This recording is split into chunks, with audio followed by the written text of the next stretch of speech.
En teoría, esta es la historia del hijo de Pastrana, Rin Andresito, que logró ser uno de los peores presidentes de Colombia y sin duda el peor expresidente de todos los tiempos, con el mérito que eso conlleva. ¿Cómo podría un Pastrana llegar a la presidencia?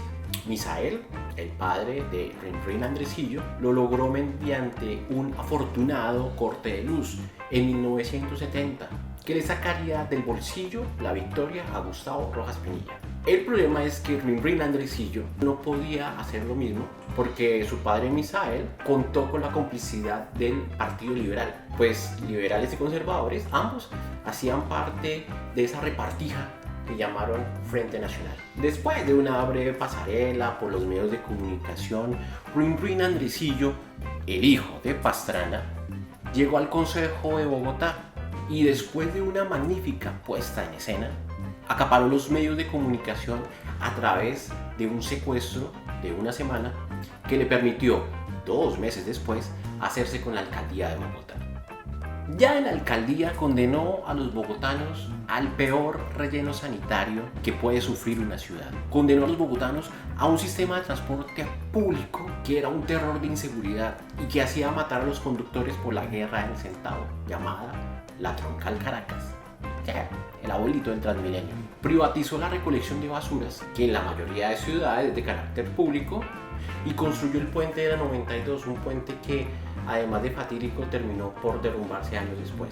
Una vez en marcha la Constitución del 91, Rin Andresillo seguía muy crudo en este tema de la política. La alcaldía no le sirvió mucho, lo que hizo en el consejo tampoco, y seguía muy crudo en estos oficios de la política. Su padre entonces creó un partido político, pues Misael era el varón del partido conservador, y de esta manera, con este nuevo partido, hacer llegar a Rin Andresillo al Congreso de la República, cosa que se logró porque llegó al Senado, donde la verdad no hizo mucho, salvo que participó en ese mismo Congreso, en el Congreso del año 92, en uno de los aumentos más ridículos de salario para los congresistas, pues pasaron de ganar 11 salarios mínimos a ganar 32, y renunció de ese cargo, obviamente, para poderse lanzar a la presidencia de la República en el año 94. Quiero ser su presidente porque Colombia merece un cambio. Esa insípida experiencia en el Congreso no le sirvió mucho a Rin Andresillo,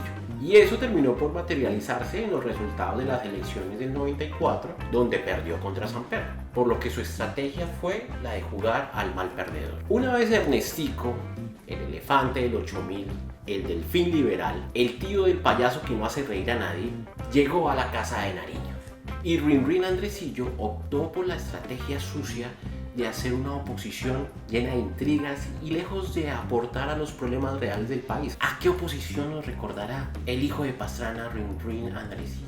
¿A qué oposición? Finalmente, en el año 1998 encontró la luz. Se alinearon los planetas a su favor, pero se alinearon en contra de Colombia, cumpliéndose las profecías apocalípticas de Nostradamus, cuando obtuvo la victoria contra el desmoralizado Partido Liberal que encabezaba en ese entonces Serpa, una escueta campaña de Noemí Sanín con Antanas Mocus y un One Hit Wonder que fue el general Bedoya, cuya popularidad no despegó más de una semana.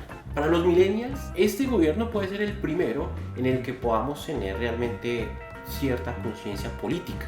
Y nos podemos acordar porque estuvo repleto de desaciertos que no fueron atenuados ni siquiera con esa fofa Copa América, cuya sede fue obtenida por un sistema de rotación de países que creó la Conmebol en el año 87 y no tanto por la confianza que generaba el país. Confianza que fue comprada por Rin Andresillo frente a la Conmebol, pero a la que finalmente no le convenció del todo a equipos como Argentina o a equipos como Brasil, quien mandó un equipo B al torneo que terminó ganando Colombia. Y lo que sucedió durante estos 4 años de gobierno se resume en un proceso de paz que nunca arrancó y en la cual la guerrilla le tomó el pelo. Se fortaleció la guerrilla secuestrando, creando atentados, tomando pueblos, fortaleciéndose en el negocio del narcotráfico y a su vez Esto generó también que los paramilitares empezaran a tomar fuerza y empezaran a cooptar varias partes del país, un conflicto que ya solamente no estaba entre el ejército y la guerrilla, sino que había una triangulación entre guerrilla, ejército y paramilitarismo. Esto generó un derrumbe ante la confianza inversionista del país, lo que provocó el crecimiento del desempleo y una crisis en los bancos que salió a rescatar a partir de lo que se denominó el 2 por mil y luego lo que se denominó 4 por mil, que fue el impuesto en el cual se le sacaba a la persona 2 pesos en un principio y después 4 pesos por cada 1.000 pesos que tenía en su cuenta de ahorros. Las relaciones internacionales durante este periodo de tiempo no fueron las mejores. Incluso estuvieron peor que las de Samper, que no tenía visa para ir a Estados Unidos. A pesar de que Pastrana fue un presidente que viajó bastante e hizo muchos tours por Europa, no fue capaz de crear una estrategia ante la demanda de Nicaragua por el mar de San Andrés, demanda que se perdió años después. Y tuvo una posición benevolente, un poco complaciente con el inicio del régimen de Hugo Chávez en Venezuela, de manera un tanto hipócrita, porque años después haría alaraca acerca de lo que es el castrochavismo, tomando una posición nefasta como expresidente. Y como expresidente, apenas salió de su cargo, recibió el mayor regalo diplomático que pueda recibir un político, y es irse a vivir en Washington en calidad de embajador de Colombia en los Estados Unidos, de la mano del entonces presidente Álvaro Uribe Vélez. Posteriormente ha sido mencionado en el caso de Epstein, que ya de por sí dice mucho de su comportamiento como expresidente y de su comportamiento en los Estados Unidos.